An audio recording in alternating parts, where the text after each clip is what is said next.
అందరికీ నమస్కారం. కలియుగంలో జరిగే కొన్ని దారుణాల గురించి శ్రీకృష్ణుడు ఆ కాలంలోనే చెప్పాడు. కలియుగంలో మానవుల గురించి శ్రీకృష్ణుడు చెప్పిన సత్యాలను ఈ వీడియోలో తెలుసుకుందాం. ముందుగా అందరూ ఈ వీడియోకి లైక్ చేసి, మన ఛానల్ని సపోర్ట్ చేయండి. అలానే జై శ్రీరామ్ అని కామెంట్ చేయండి. కలియుగంలో పురుషుడిని తన జేబును చూసి మాత్రమే గౌరవిస్తారని, తన అందాన్ని చూసి మాత్రమే స్త్రీ గౌరవించబడుతుందని శ్రీకృష్ణుడు ఆ కాలంలోనే చెప్పాడు.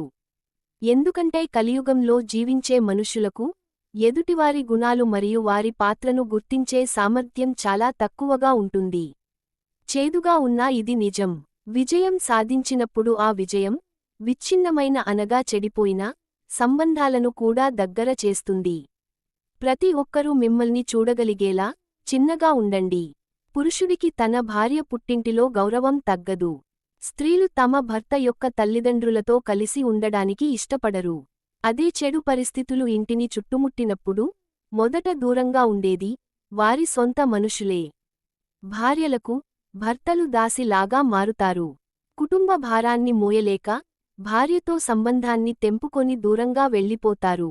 కలియుగంలో పురుషులు తమను మోసం చేసే స్త్రీలతో లోతైన సంబంధాన్ని కలిగి ఉంటారు.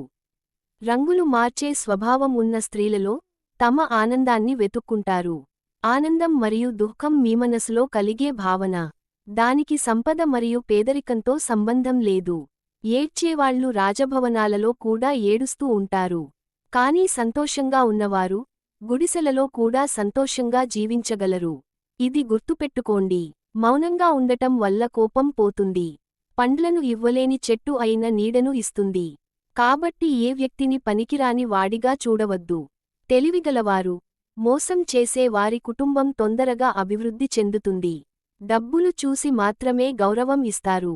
ఈ ముగ్గురితో ఎప్పుడైనా వివాదాలు పెట్టుకుంటే ఆ గొడవ పెట్టుకున్న వారికే హాని చేస్తాయి. మొదటిగా మూర్ఖుడితో గొడవ పెట్టుకోకూడదు. ఎందుకంటే నీ విలువ దిగజారుతుంది. తల్లితో గొడవ పెట్టుకోకూడదు. స్వార్థం లేని ప్రేమ తల్లికి మాత్రమే సొంతం. గురువుతో విరోధం పెట్టుకోకూడదు. ఎందుకంటే గురువుతో విరోధం నీకు భవిష్యత్తు లేకుండా చేస్తుంది. మీరు దేనికోసం ఎంత సహనంగా ఉన్నారు అన్నది ఆ భగవంతుడు చూస్తూనే ఉంటాడు. ఏది వృధా కాదు. ఈ వీడియో నచ్చితే లైక్ చేసి ఛానల్ని సబ్స్క్రైబ్ చేసుకోండి.